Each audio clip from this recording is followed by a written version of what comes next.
સદીઓથી એક મંત્ર છે જેણે આધ્યાત્મિક માર્ગ પર પ્રકાશ પાડ્યો છે અને એ છે ગાયત્રી મંત્ર.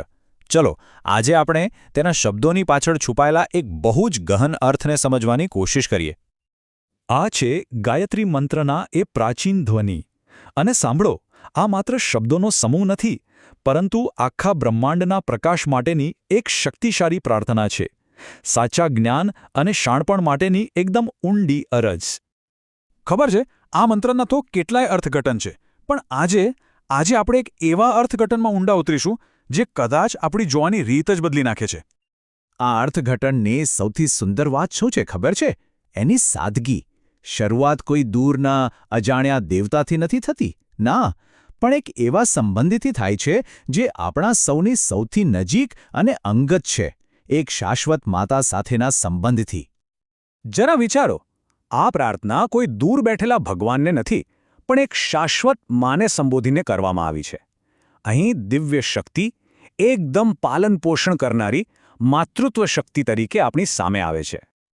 બસ આ બે શબ્દો, ઓ માં, અને આખો મંત્ર જાણે એક અંગત વાતચીત બની જાય છે, ખરું ને?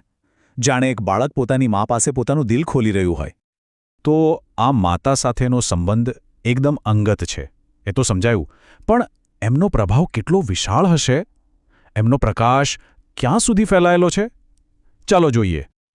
આ અર્થઘટન પ્રમાણે આ આખા અસ્તિત્વ પાછળ એક જ દિવ્ય પ્રકાશ અને સમજનો સ્ત્રોત છે. બસ એક જ શક્તિ જે આખા બ્રહ્માંડને ધબકતું રાખે છે. અને આ જે એક દિવ્ય પ્રકાશ છે ને, એ વાસ્તવિકતાના ત્રણેય સ્તરોમાં ફેલાયેલો છે. આપણી આ પૃથ્વી એટલે કે ભૂલોક, પછી મધ્યમલોક ભુવલોક અને સ્વર્ગીય લોક એટલે કે સ્વલોક. કંઈ પણ એનાથી બાકાત નથી. બધું જ એ એક જ સ્ત્રોતથી પ્રકાશિત છે. અને હવે આ અર્થઘટન એક બહુ જ સુંદર વળાંક લે છે. આપણે બ્રહ્માંડની આટલી મોટી વાત પરથી આપણું ધ્યાન હટાવીને સીધા આવી જઈએ છીએ વ્યક્તિના પોતાના અંદરના વિશ્વ પર. અને આ જ તો આની અસલી સુંદરતા છે. બ્રહ્માંડની આખી યાત્રા કરીને હવે આ પ્રાર્થના પાછી પોતાના કેન્દ્રમાં આવે છે. આપણે હવે મંત્રના હૃદય સુધી પહોંચી ગયા છીએ. એકદમ નમ્ર, અંગત વિનંતી જેમાં પ્રાર્થનાનો આખો સાર છુપાયેલો છે. આ શબ્દોમાં કેટલી ઊંડી નમ્રતા છે, નહીં? આંતરિક સ્પષ્ટતા અને શાણપણ માટેની એક સાચી તરસ. વિનંતી કેટલી સરળ છે. હે માં, જે પ્રકાશથી તમે આખા બ્રહ્માંડને પ્રકાશિત કરો છો, બસ એ જ પ્રકાશ મારામાં ભરી દો. અને હા, એક વાત સ્પષ્ટ કરી લઈએ. અહીં જે પ્રકાશની વાત છે એ ખાલી પુસ્તકોનું જ્ઞાન નથી. ના, આ તો એ દિવ્ય સમજ, એ સ્પષ્ટતા છે, એ જ્યોત છે જે આખા બ્રહ્માંડને રસ્તો બતાવે છે. પણ વાત અહીં પૂરી નથી થતી. પ્રાર્થના અહીં અટકતી નથી. ખાલી પ્રકાશ મેળવી લેવો એ અંતિમ ધ્યેય નથી. આ મંત્રનો અંત એક એવા ગહન ઉદ્દેશ્ય સાથે થાય છે જે બધું જ બદલી નાખે છે. અને એ અંતિમ ધ્યેય છે પરિવર્તન. માત્ર પ્રકાશ લેનાર પાત્ર નહીં, પણ પોતે જ એનો સ્ત્રોત બની જવું. જેથી કરીને હું, તારું બાળક, તારી જેમ જ પ્રકાશી શકું. કેટલી અદ્ભુત વાત છે!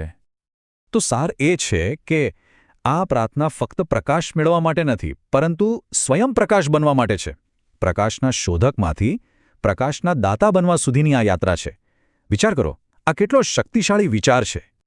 અને આ વિચાર આપણને એક મોટા પ્રશ્ન પાસે લાવીને ઊભા રાખે છે કે પોતાના જીવનમાં પ્રકાશનો સ્ત્રોત બનવું એટલે શું? આ પ્રાચીન મંત્ર આજે પણ આપણને આટલું ઊંડું વિચારવા પર મજબૂર કરી દે છે.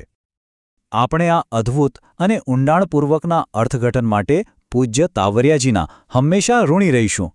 તેમની દૃષ્ટિએ આપણને ગાયત્રી મંત્રની એક સાવ નવી જ ઊંડાઈ સમજવામાં મદદ કરી છે.